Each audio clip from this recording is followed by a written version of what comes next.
हरियाणा में कृषि और किसानों को मजबूत बनाने के लिए नायब सरकार ने कई अहम पहल की शुरुआत की। मुख्यमंत्री नायब सिंह सैनी ने एमएसपी पर खरीद, समय पर भुगतान, सिंचाई, बीमा, सब्सिडी और आधुनिक खेती से जुड़ी योजनाओं के जरिए किसानों तक सीधा लाभ पहुंचाया।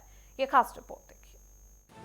नायब सरकार में खुशहाल किसान, कृषि कल्याण बढ़ा किसान सम्मान, हरियाणा में कृषि क्रांति का स्वर्णिम काल। हरियाणा की पहचान उसके किसान हैं। खेती यहाँ सिर्फ काम नहीं, जीवन का हिस्सा है।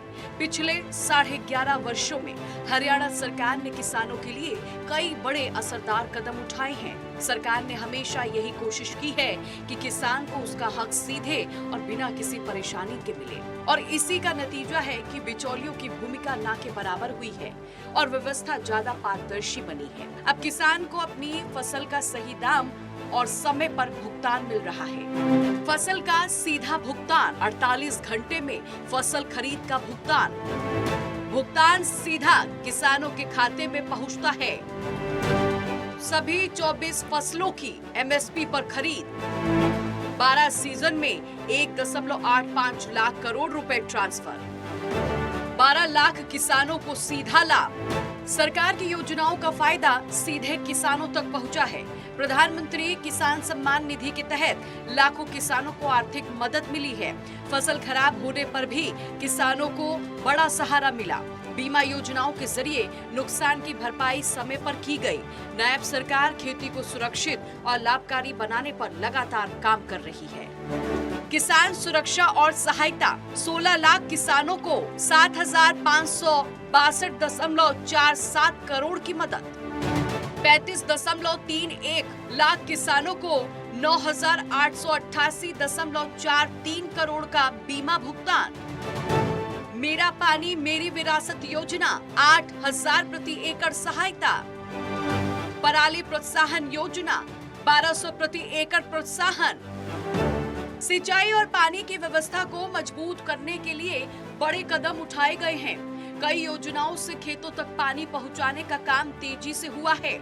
सौर ऊर्जा और आधुनिक तकनीक को बढ़ावा देकर खेती को आसान और सस्ता भी बनाया गया।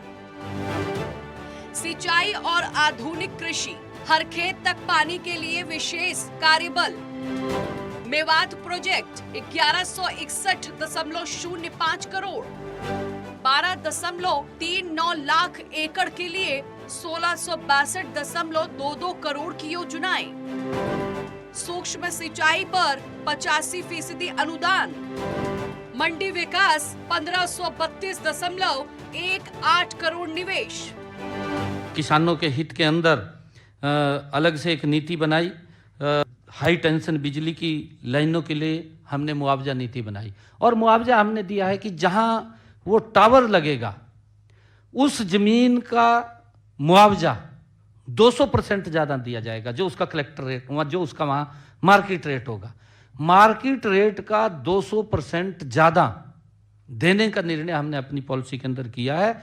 और जो उस टावर की तारें उस खेत के अंदर से जाएंगी, उसके नीचे जो जमीन आएगी, उस जमीन का 30% जो मार्केट रेट उस जमीन का होगा, 30% ज़्यादा उसका मुआवजा देने का निर्णय वो हमने किया है। उसके लिए हमने ये मुआवजा नीति बनाई है। इसका लाभ हमारे किसानों को मिल रहा है। किसानों की आय बढ़ाने के लिए खेती के साथ साथ अन्य क्षेत्रों को भी बढ़ावा दिया गया। बागवानी, पशुपालन, मत्स्य पालन में कई नई योजनाएं लागू की गई। इससे किसानों को अतिरिक्त आय के नए अवसर मिले हैं। विधिक कृषि विकास, 39,557 किसानों को 196.3 करोड़ सहायता, 46 फसलों के लिए बागवानी बीमा योजना, 2.20 लाख पशुपालकों को 3,449 करोड़ का लाभ। हिसार में गोकुल ग्राम स्थापित, शहद उत्पादन का लक्ष्य 15,500 मीट्रिक टन, झींगा पालन पर 50% बीमा सब्सिडी। सरकार ने खेती से जुड़े नियमों और रिकॉर्ड को भी आसान और पारदर्शी बनाया। अब डिजिटल सिस्टम से काम जल्दी और साफ तरीके से हो रहा है। किसानों को कानूनी सुरक्षा, आर्थिक राहत भी दी गई। पारदर्शिता और राहत व्यवस्था। कृषि भूमि पट्टा विधेयक 2024 लागू। टैबलेट आधारित रिकॉर्ड सिस्टम 2019 से 1222.81 करोड़ ब्याज माफी। ऑनलाइन टोकन सिस्टम से पारदर्शी गन्ना पिराई। हरियाणा में कृषि क्षेत्र अब तेजी से आगे बढ़ रहा है। किसानों को समय पर पैसा, सुरक्षा, नई सुविधाएं मिल रही हैं। पारदर्शिता और तकनीक के साथ खेती को मजबूत बनाया जा रहा है। नायब सरकार का लक्ष्य है कि किसान की आमदनी बढ़े और उसका जीवन आसान हो। आज हरियाणा किसान सम्मान और विकास की नई दिशा में आगे बढ़ रहा है।